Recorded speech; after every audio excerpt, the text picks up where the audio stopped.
Is there God? It is a central question to any religion, because in the heart of any religion, there is God. Let me tell you a story.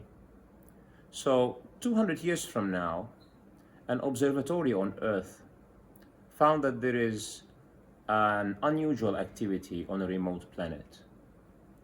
So, 200 years from now, a mission was set to this planet. When the mission reached the planet, they landed a pod. On its way, it got damaged.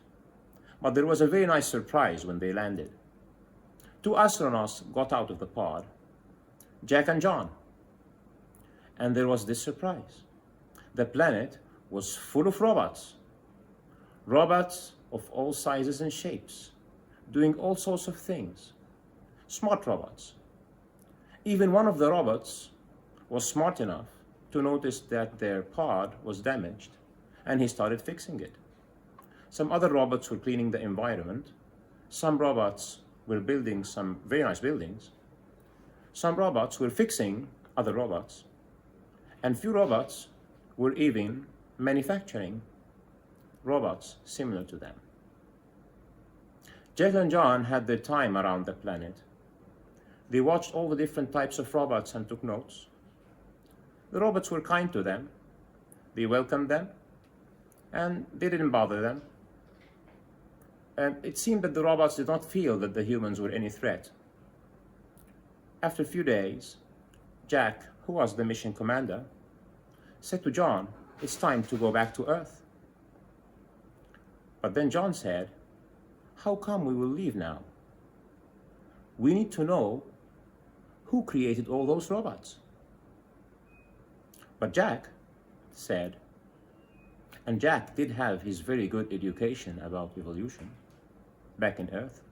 He said, "We don't need to do that.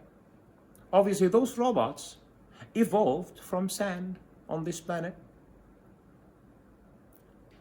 There was a smaller robot who got smart and built a bigger robot that was even smarter, which then built this and that robot.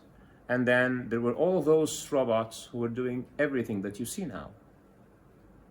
But John said, "It's impossible. You need people to build robots. That's how robots come to existence." Jack insisted, and John could not stop him from boarding the pod, and they had to go back to Earth. Some 20 years of mission was wasted, because when Jack was back to Earth, he was fired. He was told, "Your mission was not complete. Why didn't you stay to know who created those robots?"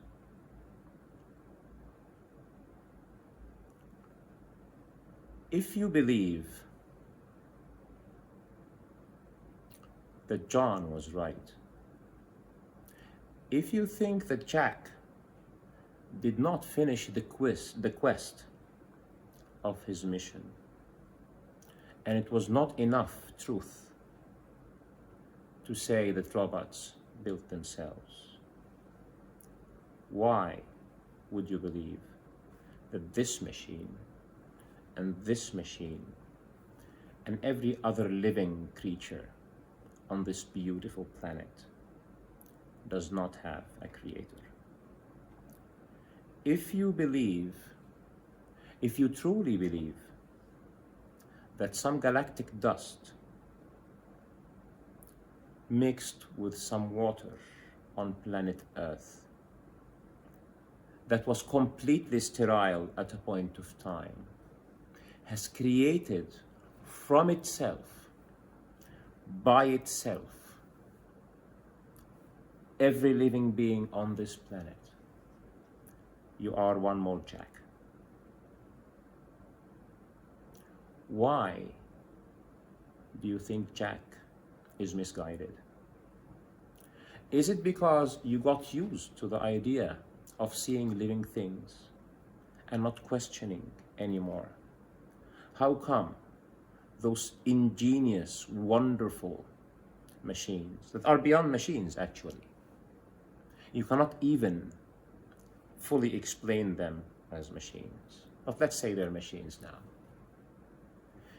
Has it happened through continuous indoctrination in the education system, through replacing science with fiction and calling it facts, that we got so used to accepting that those beautiful creatures around us have no creator? But then you get struck by a robot that created a full robot civilization from nothing. Sand just became silicon, just became small robots, and then became artificially intelligent smart robots capable of fixing a rocket. If you think that this story opens new questions, if you want to pursue the quest like John would have done if he was in mission control, I invite you to continue the trip with us into the next episodes. See you again.